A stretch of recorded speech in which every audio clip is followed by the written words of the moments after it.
Este texto que nos presentas es de 168 páginas, está estructurado en 4 capítulos, es un libro que ofrece matices interesantes y un título sugestivo: la estructura interna de la investigación, las fuentes documentales, orales y escritas, el rigor académico, las categorías de análisis, la minuciosa consulta del archivo, el valor historiográfico y sobre todo la voluntad de estilo en un campo complejo como los estudios culturales y las narrativas contemporáneas. Hay unas preguntas generales y antes de pasar a eso me gustaría escucharte en relación a la construcción de este libro, de este texto.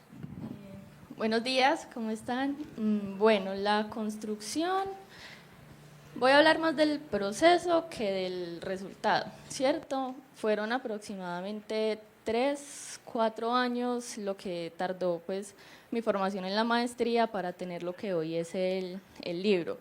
Desde el momento de la formulación del anteproyecto yo ya tenía más o menos una idea, pero el acompañamiento también en los seminarios y de los docentes fue lo que permitió consolidar la idea como tal de lo que es el libro.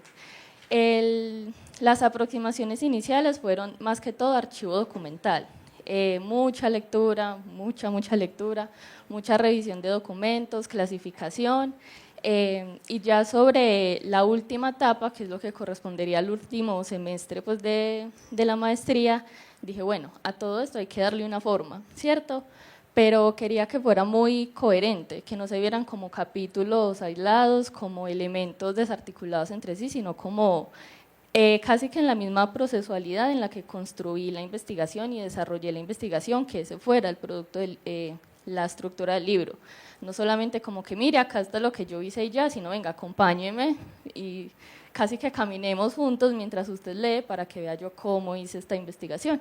Y ahí es que termina pues el producto como tal, y con muchos aportes. Yo digo que mis profes, aquí hay varios, aportaron muchísimo a la construcción del capítulo, de los capítulos y el libro como tal, porque siempre, y esa es una de las cosas que amo de los estudios culturales, es que no me tengo que apartar de la investigación, porque yo soy la investigación, yo me permito ser atravesada, cuestionada, tener luchas, debates, oposiciones con lo mismo que estoy investigando, ¿cierto? Y me permití también esa licencia, de cierta manera, de vincular esa sensibilidad a través de la investigación al libro. Por eso hay muchos apartados anecdóticos de el tiempo que viví en Circasia, historias de familia, porque no quería aislar ese lugar de enunciación como tal, como investigadora, como académica, a lo que soy, que es circasiana, ¿cierto? Que de ahí parte como tal pues el propósito de la investigación. Yo quiero recordar el título del libro, que me parece muy llamativo, principalmente porque siempre he creído que titular es complejo. Y dice: a la derecha la iglesia, a la izquierda el cementerio, trazos y pistas de libre pensamiento y la masonería en Circasia, Quindío. Me gustaría preguntarte, ¿cómo llegas a la creación de este título? ¿Cuál es la historia que hay detrás? Bueno, suena contundente, pero la génesis, digamos, del libro fue una muerte. La muerte de una persona muy cercana a mi familia, un amigo íntimo de mi abuelo que se llamaba Fernando Londoño. Él también vivió muchos años en Circasia y en muchas de las revisiones bibliográficas que hice aparecía el nombre de Fernando Londoño. Cuando estudiaba en el Colegio Libre, ya después como historiador del municipio, muchísimas partes de la historia de Circasia lo incluyen a él. Entonces él me concedió una entrevista que fue la primera entrevista del anteproyecto, pero unos meses después él falleció y yo dije, bueno, ¿y aquí qué? Es como uno de mis fuentes más importantes de información, también por su trabajo en la historia de Circasia. Entonces, listo, más que la preocupación por la investigación, yo estaba preocupada por mi abuelo, porque era uno de los mejores amigos. Entonces, listo, fuimos al velorio, a acompañar a mi abuelo, todo como el proceso del funeral y demás. Cuando unos días después vuelvo donde mi abuelo y él me dice, no, es que a la gente le parecía muy extraño y todo el mundo preguntaba, pero los carros, ¿por qué van a la izquierda si la iglesia está a la derecha? ¿Por qué no van para la iglesia? Y resulta que Fernando era ateo, entonces él dijo, pues en vida siempre dijo, nada de misas, nada de cuestiones eclesiásticas, religiosas, de una al cementerio. Y mi abuelo dijo así: los carros iban a la izquierda, que es el cementerio, y no a la derecha, que es la iglesia. Y a mí me quedó sonando.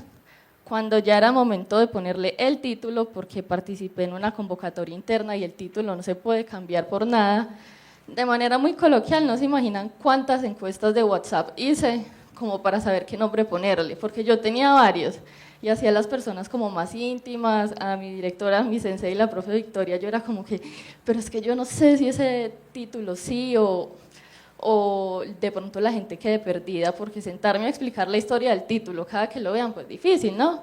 Pero ya la profe me dijo: no, ese es el nombre, ponle un apellido. Y yo, bueno, entonces el título va a ser este. Y me permitía también jugar con ese elemento de la cartografía, que es una de las partes que más me llamó la atención del libro.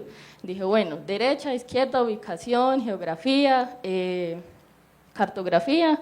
También ese título es un llamado como, venga, que usted no solamente va a leer de documentos, hartas, archivos, sino que va a leer de cierta manera desde la visión de los circasianos, los turistas, las personas que entrevisté, cómo conciben a Circasia, no solo espacialmente, sino simbólicamente. Cuéntanos un poco cómo es este proceso de hacer la investigación a raíz de la tradición oral, a raíz de la masonería. ¿Qué te motivó a hacerlo así, a partir de ir hablando con toda la población? Bueno, pues la maestría es en estudios culturales y narrativas contemporáneas, y yo no quería verlo como los estudios culturales por acá y las narrativas por acá, no, quería verlo como lo que son, un complemento, dos campos que desde la investigación y demás se están complementando. La mayoría de las entrevistas fueron escritas a mano porque uno de los retos que yo sabía que iba a tener era entrevistar a los masones. Y yo decía, Dios mío, ¿cómo hago para conseguir masones y que quieran hablar? ¿Cierto? Entonces yo dije, bueno, primero redes sociales, ¿cierto? Y busqué en Google, masones en Quindío, así. Yo, miremos a ver, si no resulta, hago otra búsqueda un poco más compleja. Me salió una página y yo, ve, ya me hace número, y yo, buenas, es que me aparece este número, y me dijeron, no, ese número no es, hasta luego, y yo, bueno. Yo me quedé ahí sentada en la sala pensando, ¿y ahora? Cuando me devolvieron un número de esa llamada, me devolvieron una llamada de ese mismo número y contesté yo y me dijeron, ¿usted está llamando por tal tema, cierto? Y yo, sí, señor. Y me dijeron, ¿cuál es su nombre? Y yo le dije mi nombre. ¿Usted de dónde es? De Circasia, bueno, todo el propósito, porque estaba investigando, que vieran que era un proyecto serio y no algo como por cuestiones de amarillismo, de morbo, que todavía se habla mucho de eso cuando se toca el tema de la masonería. Lo que más me impactó fue que en un momento me dijo, pues, esa persona con la que hablé, yo sé usted quién es, y yo, ¿cómo así? Y me dijo, sí, es que yo conozco a su abuelo, y yo, bueno, ahora todo tiene sentido. Y me dijo, listo, entonces, ¿qué día puede venir y hacemos la entrevista? Y yo, no, tal día, era un sábado, me acuerdo, mi papá me llevó pues hasta la finca y nos sentamos a hablar, y resulta que es un maestro masón de una de las logias del Quindío. Y me di cuenta que lo que necesitaba era uno que tuviera la voluntad de hablar, de comentar, de dialogar, y de ahí fue como fueron saliendo, y de altos rangos. Tuve la oportunidad de hablar con el venerable maestro de la logia respetable, benemérita y respetable logia Libres del Quindío número 15, que también estuvo muy dispuesto a conversar, y todos me decían eso, pero si en internet está la información, y yo decía, no, es que yo no quiero información de internet, yo quiero información de la fuente, de personas que están vinculadas a la institución de la masonería, que conocen sus prácticas y que están alejadas de eso, del rumor, porque una cosa es el rumor y otra cosa es el hecho. Y precisamente por el mismo, dependiendo pues también de los orientes, aquí ya entro un poco más en materia, la mayoría de los maestros que entrevisté son de un oriente que se conoce como el escocés o el escocismo, que son mucho más reservados con la información. Entonces lo que me decían era, nada de grabar, si necesita hacer preguntas, escribe. Entonces, claro, todo se basó en escuchar y tomar apuntes rápido, escuchar y tomar apuntes rápido. y después de las entrevistas, ya con la información, como dice el dicho, todavía como en caliente, empezar a hacer las relatorías. Esta pregunta me arrojó esta información y a depositarla así. Y creo que eso me permitió no solo entrar a la fuente como tal, conocer no la verdadera masonería, pero sí las prácticas como tal en torno a lo que quería investigar, la masonería y la libertad de pensamiento. Y lo mismo con las personas que entrevisté en la cartografía, porque llegué a la galería de Circasia, una de los elementos de la encuesta, porque fue con una encuesta, era la edad, y me dijo un señor que estaba sentado en la galería, yo tengo 85 años, y yo no, pues el señor fue, ¿cuántos años lleva viviendo en Circasia? Le pregunto yo, ¿usted sabe que Circasia es la tierra de hombres libres? Y me mira y me dice, no, yo no sabía, y yo, vea pues. Entonces ahí empecé como a indagar en que, bueno, los estoy escuchando también parte de una narración, no de un campo o de un saber específico o de una práctica específica como es la masonería, sino de la cotidianidad, de quien vive en Circasia y no sabe que Circasia es la tierra de hombres libres. Y así me fui preguntando en la galería, en restaurantes, en cafés, en la plaza, o sea, en muchos espacios, y eran muy pocos los que sabían que Circasia era la tierra de hombres libres y por qué era la tierra de hombres libres. Entonces, a partir de esas narraciones, yo me cuestioné mi propia narración, porque fue como que, venga, si la mayoría de personas no saben que Circasia es la tierra de hombres libres, yo porque sí, porque dentro de mi experiencia o mis narraciones está esa idea de que Circasia es la tierra de hombres libres, ¿verdad? Yo quiero, con relación a Circasia, sumarte dos preguntas. Principalmente, que aclaremos un poco el término de la masonería para estar más contextualizados, pero además es Circasia. ¿Por qué Circasia en relación a otros departamentos del Quindío? ¿Qué tiene Circasia de especial, aparte de, pues, de tu procedencia, como territorio del Quindío para realizar la investigación? Bueno, la masonería, están dos definiciones. Está la definición de la institución como tal, y es una organización, una institución que busca formar hombres libres y de buenas costumbres. Hasta ahí, ¿cierto? Desde mi experiencia en torno a los diálogos con los maestros masones, con los textos, de todo lo que pude permear en cuanto al tema, yo lo veo como una institución que parte del conocimiento y la filantropía. Entonces, al momento de poder hablar con estas personas, son sumamente inteligentes, yo me quedaba aterrada, y ahí sí que me ancló a mí la idea como del conocimiento es poder, ¿cierto? Pensar mucho en el conocimiento es poder como ese camino que tienen los masones, ¿para qué? Para buscar la igualdad, para buscar la libertad y las buenas costumbres, que fue algo que me quedó también muy como en mí al momento de leer el libro de Kant, de que es la ilustración, ¿cierto?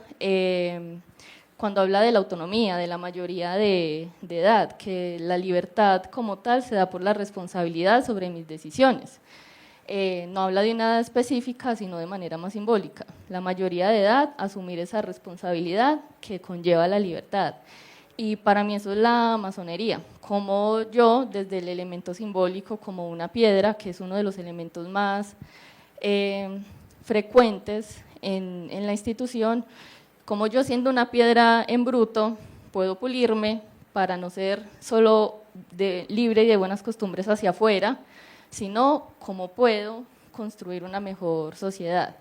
Esa ya una definición como un poco más íntima, pero yendo a los hechos, a lo que están los textos, busca formar hombres libres y de buenas costumbres. Ya Circasia, pues bueno, ahí no puedo desligar el tema de los afectos, o sea, justificar que seleccioné a Circasia por otro motivo que no fuera nacer allá, no podría hacerlo porque desde el principio esa fue mi idea. Incluso desde antes de vincular la masonería y la libertad de pensamiento, yo sabía que iba a hacer mi tesis sobre Circasia. Mucho tiempo tuve como esa cuestión en la mente, ¿por qué Circasia? ¿Por qué estoy como tan enfrascada en hacer una investigación sobre Circasia? Y ahí es donde llega la teoría, en la que Hay un texto hermoso, yo lo he leído y releído y me encanta, que es El corazón de los estudios culturales. Y dice que la investigación es visceral, o sea, no visceral de que debe permearnos por completo.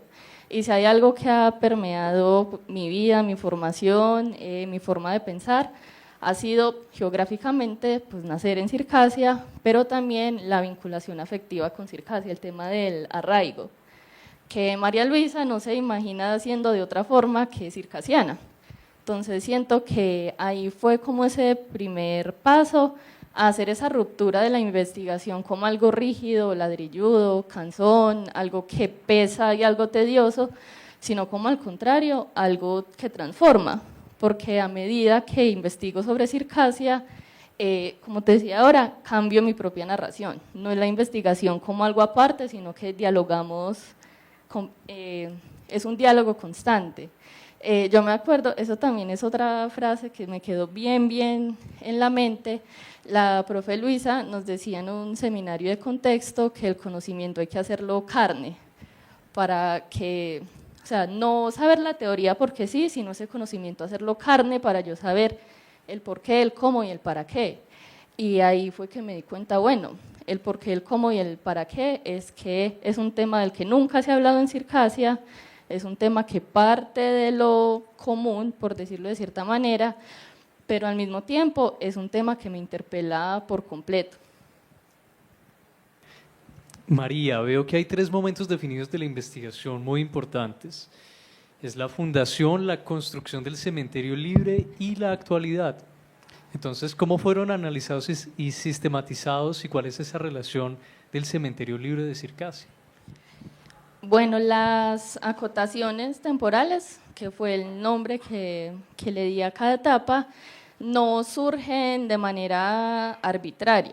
Para yo establecerlas tuve que leer mucho sobre las actas del municipio, también hay varios libros, que eso me sorprendió, hay mucha bibliografía sobre la historia de Circasia también, y ya teniendo más claridad sobre, bueno, lo que yo quiero analizar es la masonería, qué es la hegemonía y qué es la contrahegemonía. Yo no puedo ser tan ambiciosa porque si no, no termino nunca de analizar toda la historia de Circasia.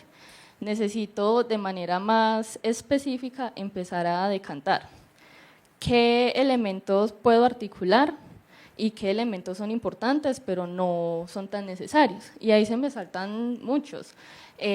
Durante los 70s, 80s más o menos hubo un movimiento que fue el movimiento cívico, que lo que hizo fue trabajar en una campaña para elegir al primer alcalde por voto popular, y no lo que se conocía antes, que era el alcalde nombrado como a dedo por el gobernador o por el mandatario del momento.